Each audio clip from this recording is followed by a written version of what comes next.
দায়িত্ব আমরা দায়িত্বটা পূরণ করতে চাই। আপনারা এখন সামনে গেলে চালিয়ে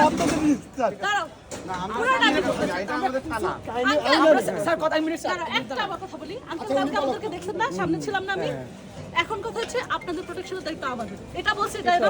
আচ্ছা আচ্ছা ঠিক আছে, আমরা কোন রাস্তা বলন করতেছি কারো ক্ষতি করতেছি না।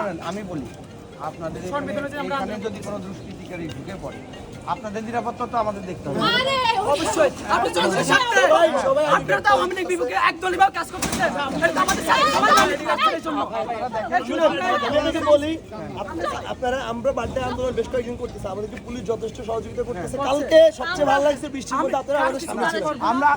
আজকে আমরা নিজেরা মাইকে আপনাদেরকে প্রশ্ন আপনাদের আমরা কনসার্ন হচ্ছে এই যে এত বড় একটা মব এর মধ্যে যেন কোনো দুষ্কৃতিকারী এটা আমাদের কনসার্ন। তাছাড়া আমরা কিন্তু আমরা ট্রেন আপ আপনাদের নিরাপত্তা দেওয়ার জন্য আছে, ঠিক আছে? কিন্তু কিন্তু কিন্তু বেশ কয়েকদিন ধরে আপনারা আমাদের উপর যে ধরনের গুলি চালাইছেন, দমন-পীড়ন চালাইছেন, সবাই হচ্ছে ক্ষুব্ধ। আমরা এটা বুঝি, আপনারাও জানেন, আপনাদের সেটাই তো পালন করতেছেন। কিন্তু ছাত্র সমাজ সবাই ক্ষুব্ধ, কিন্তু আমরা সামনে যদি কিছু হয় আগে আমাদের হবে। আমরা অনেকে আমার পিঠে লাগছে সেতু ভবন সন্ত্রাস বলতে সেতু ভবন দিছে।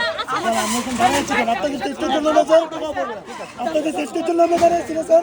আপনারা ওই যে মেইন রাস্তা থেকে ওদিকে ওইদিকে স্যার আপনারা সামনে দেন না স্যার, আমরা সামনে যাচ্ছি, আমরা তো পেছায় চলে আসছি, আমরা তো পেছায় চলে আসছি। এইটাই আমাদের দরকার স্যার। আপনারা সামনে আগে স্যার, আমরা একটা খেতে পারবো না। আমরা তো পেছায় চলে আসছি। কারণ আপনারাই দেখছেন আমরা যেটা মিছিল হবে শেষ হয়ে যাবে। আমরা এটাকে আমাদের নাম করে কেউ যেন কোনো প্রোপাগান্ডা ছড়িয়ে কিছু করতে না পারে। ঠিক আছে, আমরা ওই সেটাই চাই। আগামী দিনও আপনারা আমাদেরকে কখনো কোনো ধরনের হ্যারাস করবেন না। আমরা শুধু নিরাপত্তায় আছি, আমরা কাউকে হ্যারাস করতে চাই না, ঠিক আছে? আসসালামু আলাইকুম স্যার। আমাদের আছে সবকিছু, এখন আইনের কথা আছে, আপনারা যদি কিছু করতে না। আচ্ছা, থ্যাংক ইউ।